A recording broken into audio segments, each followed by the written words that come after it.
Halo netizen, ini adalah Nissan Juke Revolt yang facelift 2015. Jadi ini adalah Juke yang versi terakhir waktu masih dijual di Indonesia. Dan kebetulan ini unitnya punya kerabat gue sendiri juga yang kondisinya masih sangat apik. Jadi pas banget nih, kita juga belum pernah mengulas Nissan Juke Revolt yang facelift ya, yang di channel ini. Oke, sekarang kita lihat ke interior dulu seperti biasa. Untuk kuncinya seperti ini, jadi sama seperti Juke yang non Revolt ya. Jadi sudah pakai keyless ya, atau Nissan bilangnya iKey. Ada logo Nissan, ada tombol lock dan unlock juga. Nah, dia juga ada akses smart entry nih, jadi cukup klik tombol ini untuk kunci dan klik lagi untuk membuka. Nah, untuk interiornya ini juga khas banget ya dari Nissan Juke, yaitu aksen retro, terutama aksen yang di bagian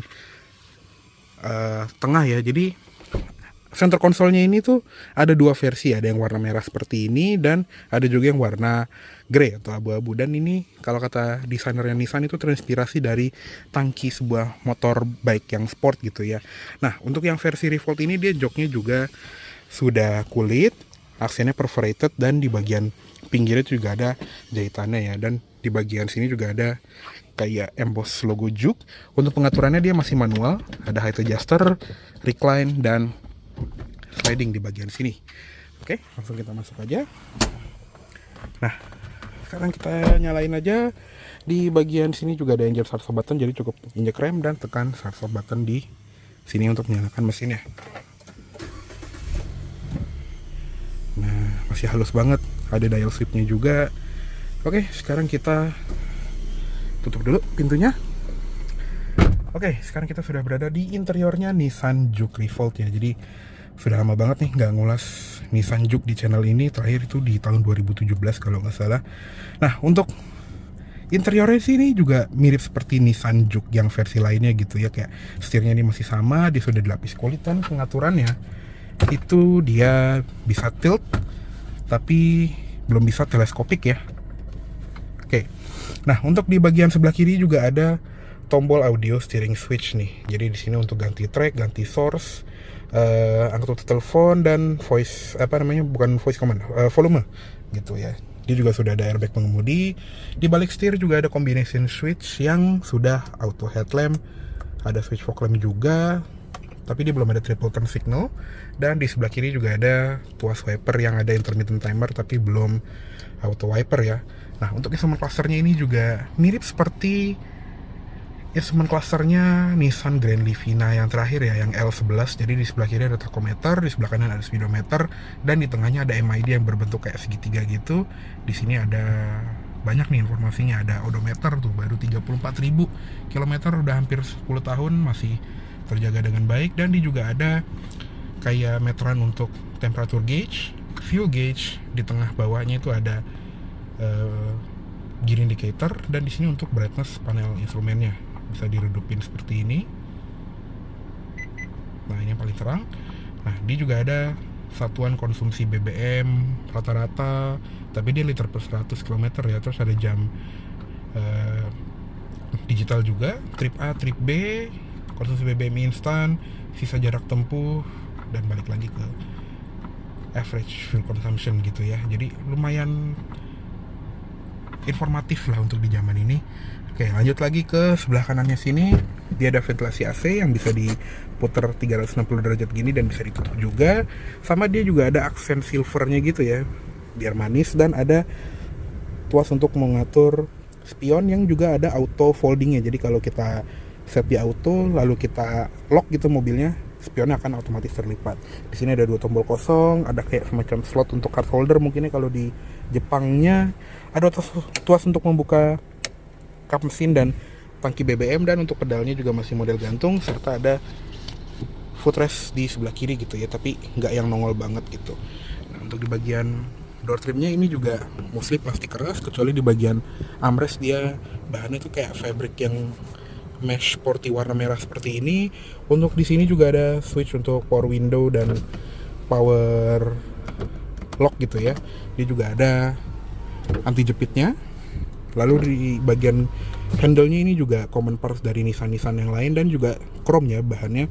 Ada door pocket serta cup holder juga, ada speaker, dan untuk Twitternya dia ada di bagian pilarnya, dan di uniknya itu pilarnya itu warna hitam, tapi untuk plafonnya dia warna silver biasa ya. Dan untuk di sun visor ini juga ada card holder, ada cermin juga, tapi belum ada lampunya.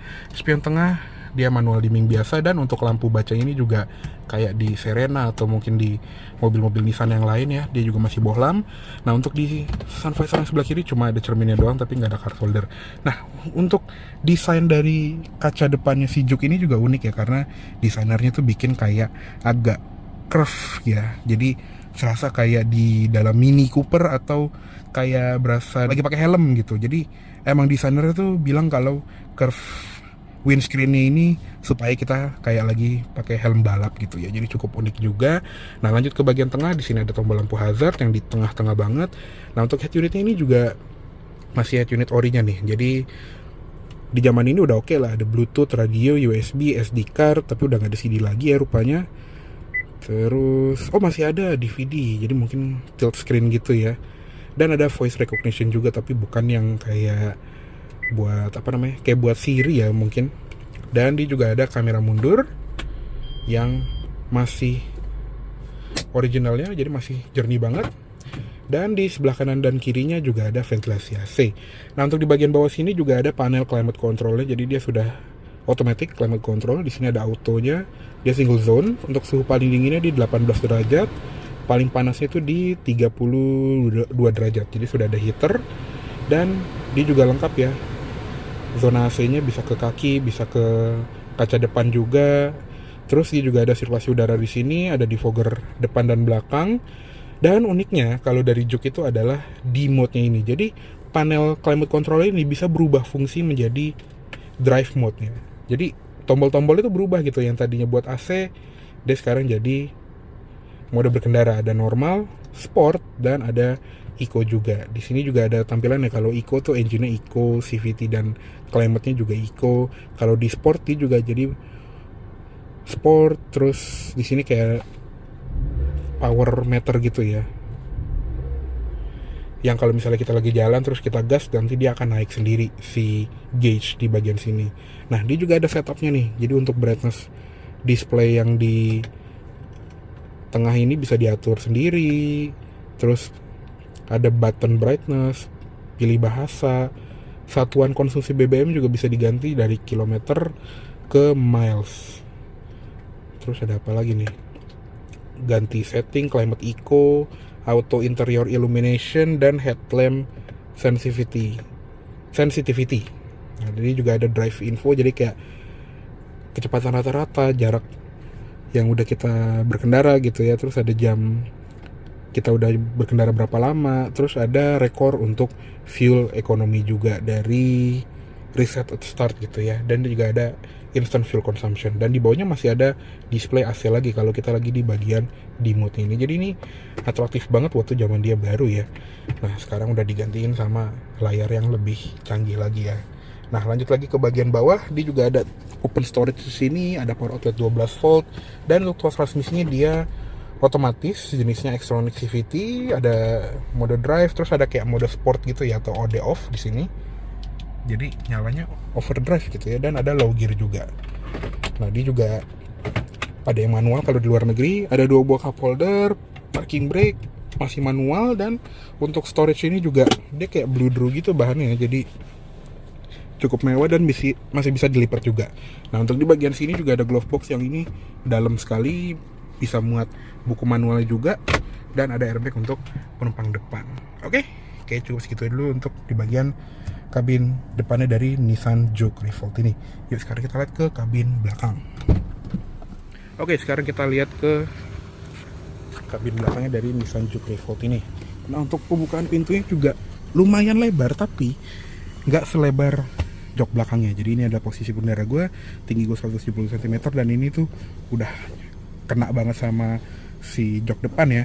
Dia juga ada seat back pocket di kanan dan kiri, terus nggak ada apa-apa di bagian center console, serta untuk headroomnya ini sudah nyentuh rambut. Jadi kalau misalnya ini ditegakkan, ya udah ini udah kena plafon gitu untuk tinggi gue 170 cm. Jadi nggak tinggi-tinggi banget padahal, tapi ya udah mentok.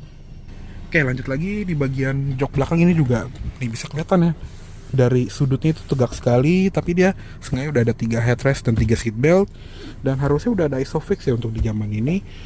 Untuk di bagian door trimnya ini juga sama seperti di depan, dia plastik full, nggak ada soft touchnya, cuma ada speaker dan cup holder doang. Oke, segitu aja untuk di bagian interiornya. Sekarang kita lihat ke eksterior. Oke, sekarang kita lihat ke ruang mesin dari si Nissan Juke Revolt ini. Nah, ini dia.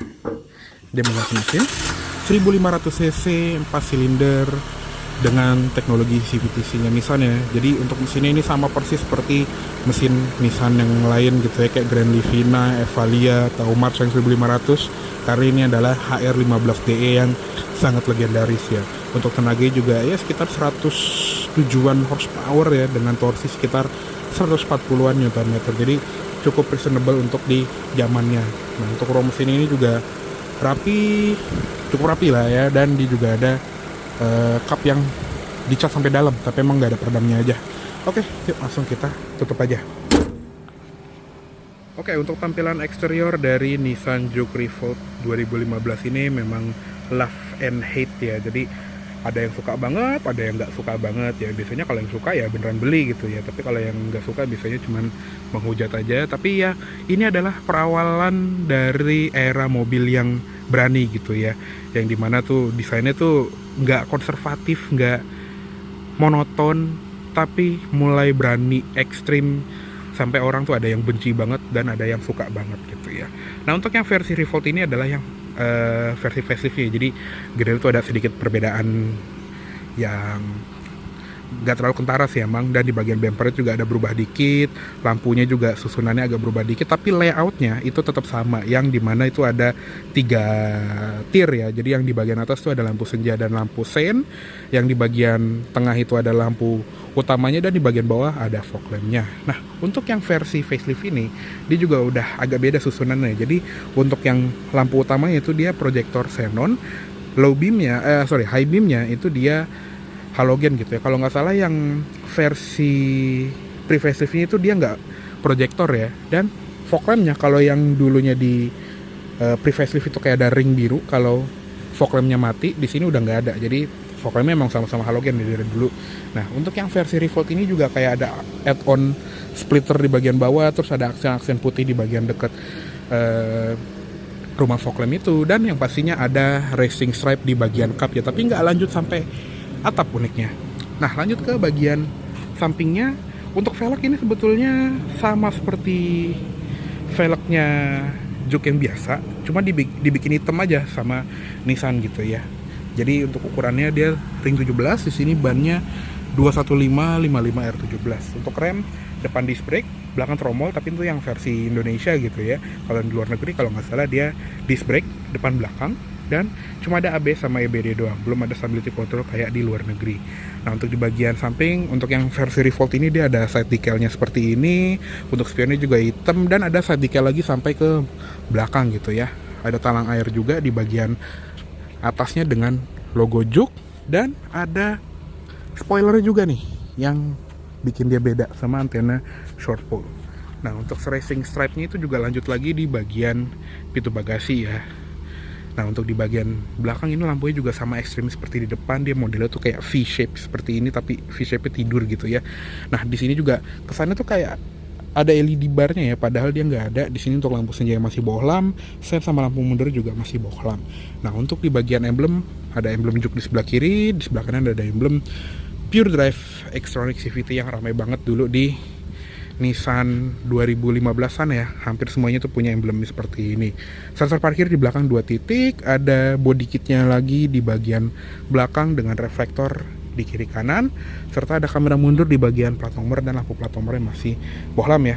Untuk di bagian kaca juga ada wiper belakang dengan defogger, sama ada high mount stop lamp di bagian sini. Untuk bagasinya dia latchnya di sini udah elektrik, tapi bukanya masih manual seperti ini. Nah, untuk bagasinya ini juga masih bisa dibilang lega ya, mungkin karena tadi jok belakangnya itu tegak, jadinya terkesannya tuh lega. Dan ini juga bisa dilipat 60-40 ya. Di sini ada tuasnya, tapi udah nggak bisa rebahin lagi. Untuk di bagian kolong sini juga ada tempat penyimpanan tambahan, dan di bawahnya lagi ada tempat untuk ban serep. Dia juga ada parcel shelf cover ya di sini untuk nutupin bagasi kita. Oke, yuk kita tutup aja. Oke, kayaknya cukup segitu dulu untuk review dari Nissan Juke Revolt 2015 ini. Mohon maaf apabila salah kata-kata dalam menyampaikan review. Terima kasih banyak telah menonton. Sampai jumpa di video selanjutnya. Jangan lupa